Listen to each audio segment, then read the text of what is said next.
Hi everyone. इस video में हम फंक्शनलिज्म और कॉन्फ्लिक्ट थ्योरी में डिफरेंस क्या है और सिमिलरिटीज़ क्या है वो देखेंगे। तो दोनों फंक्शनल एंड कॉन्फ्लिक्ट थ्योरीज दोनों मैक्रो थ्योरीज है। मैक्रो का मतलब है कि दोनों सोसाइटी को एज ए होल स्टडी करने की कोशिश करते हैं, न कि इंडिविजुअल के पर्सपेक्टिव को इम्पोर्टेंस देते हैं। तो इनके पर्सपेक्टिव से सोशल ज़्यादा ज़रूरी है, न कि इंडिविजुअल का पर्सपेक्टिव।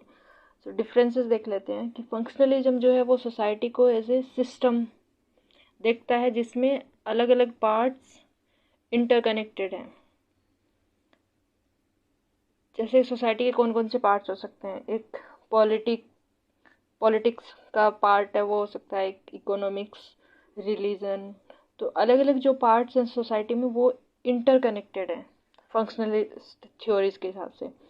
और सोसाइटी जो है उसके कुछ नीड्स होते हैं, या जिसको पार्सन्स की टर्म में बोलते हैं कि फंक्शनल प्रीरिक्विजिट्स।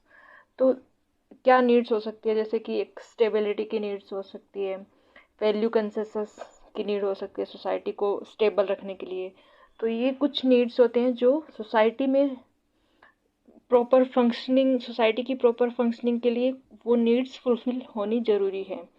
तो जो सोसाइटी अलग अलग पार्ट से बनी हुई है, वो हर पार्ट कुछ न कुछ फंक्शन परफॉर्म करता है, या कुछ कंट्रीब्यूशन ज़रूर करता है सोसाइटी को मेंटेन रखने के लिए या सोशल सिस्टम को मेंटेन रखने के लिए।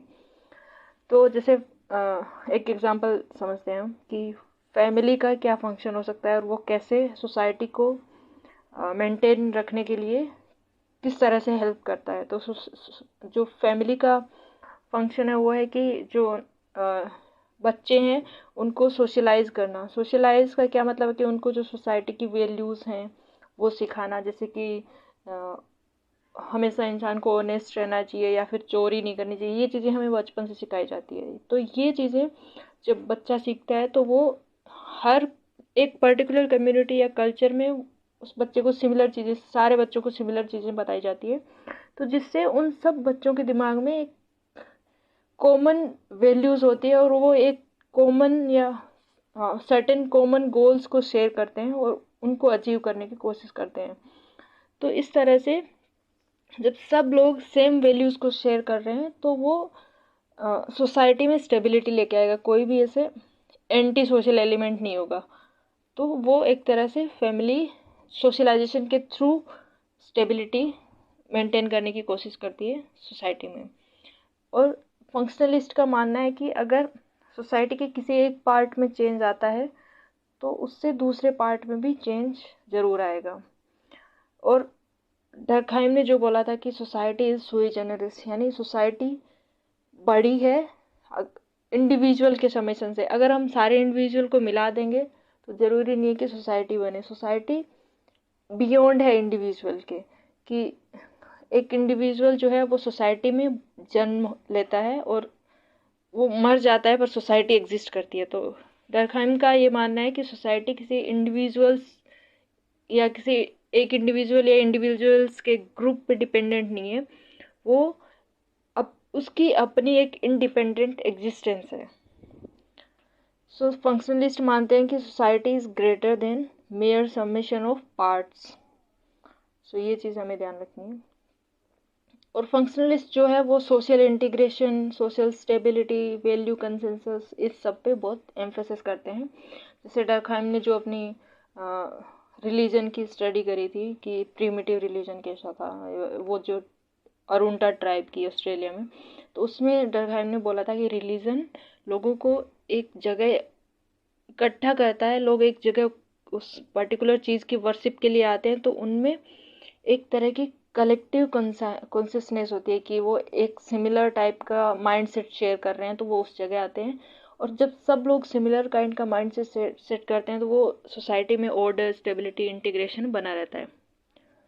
पार्सन्स के हिसाब से सोशियोलॉजी का मेन टास्क जो है वो है कि to examine the institutionalization of patterns of values, कि वैल्यूज़ का जो पैटर्न है उसका जो इंस्टीट्यूशनलाइजेशन हुआ है सोसाइटी में, उसको स्टडी करना ही सोशियोलॉजी का मेन टास्क होना चाहिए। और जो फंक्शनलिस्ट हैं मेजर, वो है इमाइल, डर्कहाइम, टालकट पार्सन्स और आर के मर्टन। ये सोशियोलॉजी में है। और अगर एंथ्रोपोलॉजी में देखेंगे तो मेलिनोस्की, रेडक्लिफ ब्राउन्स और वो सब लोग भी हैं। अभी देख लेते हैं हम कि कॉन्फ्लिक्ट थ्योरी क्या है। कॉन्फ्लिक्ट थ्योरी है वो जो फंक्शनलिस्ट थ्योरी है उसके रिएक्शन में एमर्ज हुई है। जो फंक्शनलिस्ट थ्योरी है वो मेनली सोशियोलॉजी में हम अगर डर्कहाइम से देखें तो वो एमर्ज हुई थी फ्रेंच रिवॉल्यूशन के बाद। जो फ्रेंच रिवॉल्यूशन की वजह से फ्रेंच सोसाइटी में बहुत कियोस था, स्टेबिलिटी नहीं थी, नॉर्म्स कोई नॉर्म्स बचे नहीं थे जो उस कियोस में अप्लाई कर सकें जिससे स्टेबिलिटी आई। तो उस टाइम जो कियोस था उसको कंट्रोल करने, एक तरह से सोसाइटी में स्टेबिलिटी लाने के लिए जो उस टाइम के थिंकर्स थे उन्होंने फंक्शनलिस्ट थ्योरी दी थी कि सोसाइटी में स्टेबिलिटी, इंटीग्रेशन, वो सब चीज़ें बताई थी। पर जब मार्क्स आए, उस टाइम मार्क्स जब लिख रहे थे वो था इंडस्ट्रियल रिवॉल्यूशन और साइंटिफिक रिवॉल्यूशन वाला टाइम, जब फैक्ट्रीज में, होम से प्रोडक्शन फैक्ट्रीज में शिफ्ट हो गया था और वर्कर्स की बहुत ख़राब कंडीशंस थी फैक्ट्रीज में जो काम कर रहे थे। तो उस टाइम मार्क्स ने एक तरह से ये थ्योरी दी थी और मार्क्स से इन्फ्लुएंस होकर ही कॉन्फ्लिक्ट थ्योरी बनी है। तो इसमें जो मेजर इन्फ्लुएंस जिन लोगों का रहा है वो मार्क्स और जीमल, इन दोनों का रहा है। और जब कॉन्फ्लिक्ट थ्योरी है इसको आगे और भी एक्सटेंड किया गया नियो मार्क्सियन थ्योरी के नाम से अलग अलग थिंकर्स के द्वारा। तो कॉन्फ्लिक्ट थ्योरी का मानना है कि सोसाइटी में हमेशा हर टाइम पे किसी न किसी टाइप का कॉन्फ्लिक्ट रहता है। जैसे मार्क्स ने बोला था कि जो हेव्स एंड हैव नोट्स है, जो वर्कर्स हैं और जो फैक्ट्री ओनर्स हैं, उनके बीच में कॉन्फ्लिक्ट ऑफ इंटरेस्ट रहता है जिसकी वजह से हमेशा कॉन्फ्लिक्ट रहेगा सोसाइटी में।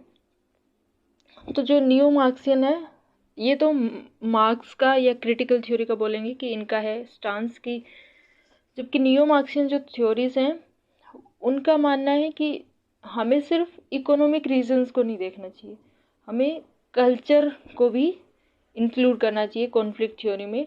तो नियो मार्क्सियन जैसे ग्रामसी का मानना है कि सिर्फ इकोनॉमिक्स या फिर ऐसे फैक्ट्रीज में सर्वेलेंस और उसके थ्रू तो कंट्रोल करते ही हैं, पर जो हेव्स है या जो रिच क्लास है, अपर क्लास है, वो जो ओनर्स है प्रोडक्शन मींस ऑफ प्रोडक्शन के, वो लोग आइडियोलॉजी के थ्रू भी लोगों को एक तरह से इन्फ्लुएंस करने की कोशिश करते हैं। जैसे वो सेम चीज़ अप्लाई होती है कल्चर इंडस्ट्री पे, नॉलेज प्रोडक्शन पे, कि पर्टिकुलर रिसर्च को स्पॉन्सर करते हैं किसी चीज़ को सही बताने के लिए, या फिर एडवर्टाइजमेंट आता है टीवी में। तो ये जो कल्चर, आइडियोलॉजी, नॉलेज प्रोडक्शन के थ्रू जो लोगों को इन्फ्लुएंस करने की कोशिश है, और लोगों को कि जो रिच जो लोग हैं उनके अपने इंटरेस्ट किस तरह से वो लोग इस तरह से प्रेजेंट करते हैं नॉलेज और टीवी के थ्रू, जिससे जो लोअर क्लास है या जो वर्किंग क्लास है उनको भी ऐसा लगता है कि ये सेम उनका भी इंटरेस्ट है, और वो लोग उस आइडियोलॉजी या उस जो थ्योरी लोगों ने, जो रिच लोग हैं उन्होंने जो स्पॉन्सर करी है या फिर जो प्रेजेंट करी है उसको मानने लगते हैं। तो एक तरह से नियो मार्क्सियन का मानना है कि हमें कल्चर को भी इंक्लूड करना चाहिए इसमें, न सिर्फ इकोनॉमी को। और जो अर्लियर कॉन्फ्लिक्ट थ्योरीज थी वो मैक्रो हिस्टोरिकल, जैसे मार्क्स ने बोला था कि मोड ऑफ प्रोडक्शन कैसे चेंज होता है। मोड ऑफ प्रोडक्शन यानी एक तरह से वो सोसाइटी को रिप्रेजेंट करता है, उस टाइम की जो सोसाइटी थी उसको। तो उनका मैक्रो पर्सपेक्टिव था मार्क्स का, पर जो लेटर जो नियो मार्क्सियन आए उनका बहुत एक तरह से माइक्रो पर्सपेक्टिव कह सकते हैं वो रहा है। तो अभी हम सम अप कर लेते हैं कि क्या क्या डिफरेंस है। तो कॉन्फ्लिक्ट थ्योरी के हिसाब से सोसाइटी में हर टाइम पे कुछ ना कुछ कॉन्फ्लिक्ट रहता है और हर टाइम पे कुछ ना कुछ चेंजेस होते हैं सोसाइटी में। जबकि फंक्शनलिस्ट है उनका मानना है कि सोसाइटी में most of time stability, order रहता है। और कॉन्फ्लिक्ट थ्योरी जो है वो उनका मानना है कि जो सोसाइटी के एलिमेंट्स हैं वो चेंज और डिसइंटीग्रेशन में कंट्रीब्यूट करते हैं, जबकि फंक्शनलिस्ट का मानना है कि जो सोसाइटी के अलग अलग पार्ट्स हैं वो कंसेंसस क्रिएट करते हैं लोगों में, उनकी शेयर्ड वैल्यू को प्रमोट करते हैं, स्टेबिलिटी प्रमोट करते हैं वो सब।